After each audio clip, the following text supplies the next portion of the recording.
Hello guys, how's it going? It's R2G here, back again with episode 2 of the Greatest Heartbreak series. So, I explained in the first episode, I'll do a quick explanation here as well. The Greatest Heartbreak is about the stories and the tales of all the teams that get eliminated from the FIFA World Cup. We'll analyse their performances, see where they went right, see where they went wrong, and just talk about how they went. And then at the end of the episode, we'll give them a grade from A to F. We'll talk about their key player, the player of the tournament for them. And we'll also talk about one of the teams from their group. So today will be Russia. So stay tuned if you want to hear what I have to say about Russia's chances in the rest of the FIFA World Cup.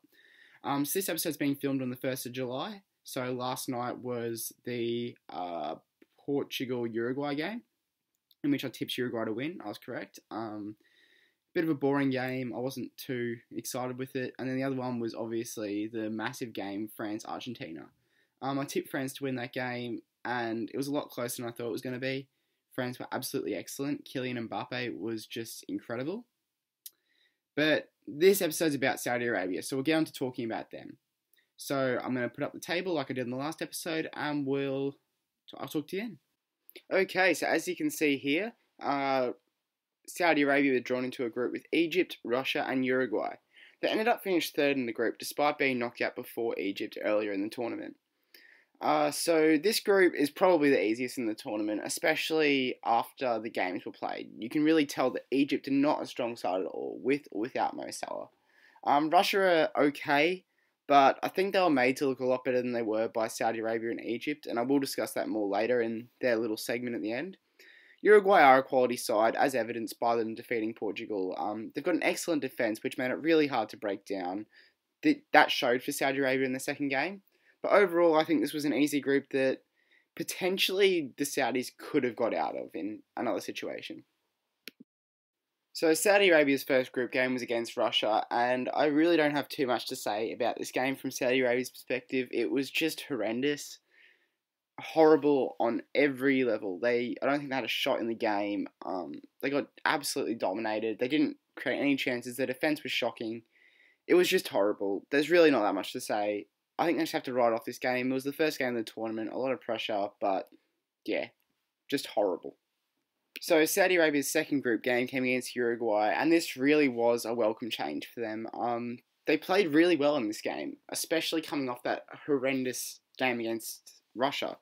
So they did fall to a Luis Suarez tap-in the 23rd minute, but Suarez is a quality player, world class. He's always going to create opportunities, and I don't think Saudi Arabia should be disappointed with this 1-0 loss. It's something that, like Portugal lost to them last night, Uruguay are a quality side, you're going to lose, most likely. It's going to take something special to beat them. I think there's a few contenders for man in the match for this game. The striker Fahid Al Mawalad was pretty good up front.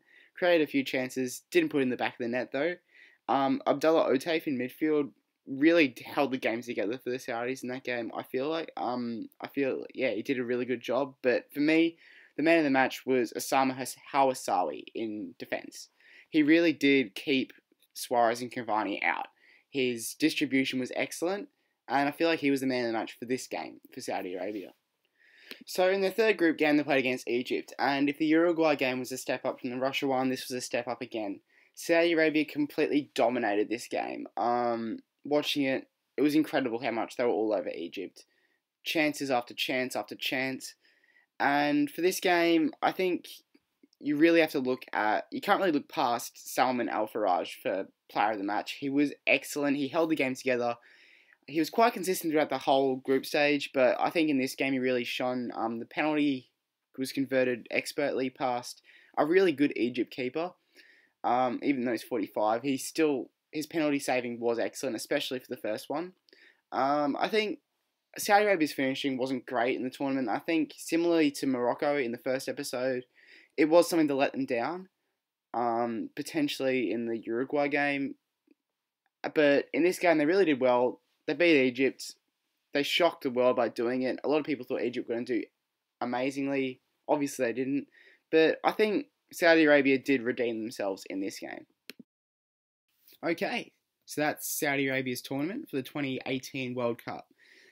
So starting with the grade, I would probably give them a D plus for this tournament. I think the 5-0 loss to Russia was irredeemable if they didn't make it out of the group, and they didn't. They played well against Egypt. It was a really good step up, and I think they did progress well throughout the tournament, but the 5-0 loss to Russia was an F, and when you're starting at an F, it's really hard to get your grade back up. I don't think you can give them a pass mark for the tournament. I just don't think they hit the levels that they were expecting. I think back in Saudi Arabia, they'd agree with that.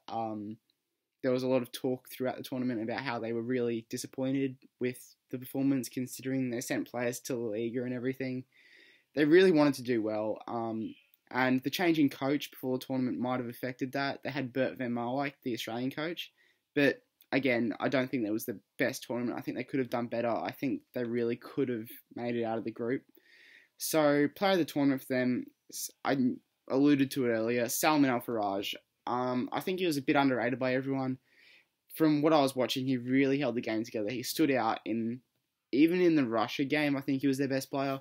I don't think they deserve a player of the match in that game, but if there was going to be one, and I think he was in the Egypt game as well, and he held his own in the Uruguay game, so I would give it to Salman if I was going to give a player of the tournament for Saudi Arabia.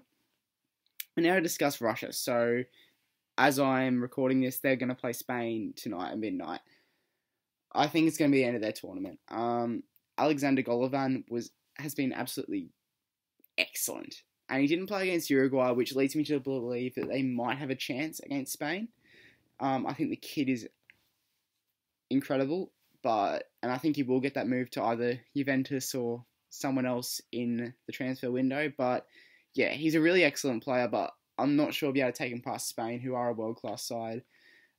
Spain were I predicted them to make it to the final before the tournament. I don't think they'll make it now. I think they're probably going to lose to Croatia in the quarterfinals. But yeah, so Russia-wise, I think their tournament's about to end, similarly to how Portugal in the episode yesterday, I think their tournament was going to end, and it did. So yeah, I'd say Russia are going to go out tonight, but we'll see how that goes. So thanks for watching, guys. I hope you enjoyed. Leave your thoughts on Saudi Arabia down below, especially if you are Saudi Arabian. I'd love to hear your thoughts. A Moroccan commented on the video yesterday, and that was really good. If you haven't seen that video, by the way, I did a video on Morocco. That was episode 1, so go and check it out. And shortly after this, there should be a video on Egypt out as well. So make sure you check that out as well. So thanks for watching, guys. Hope you enjoyed, and I'll see you later.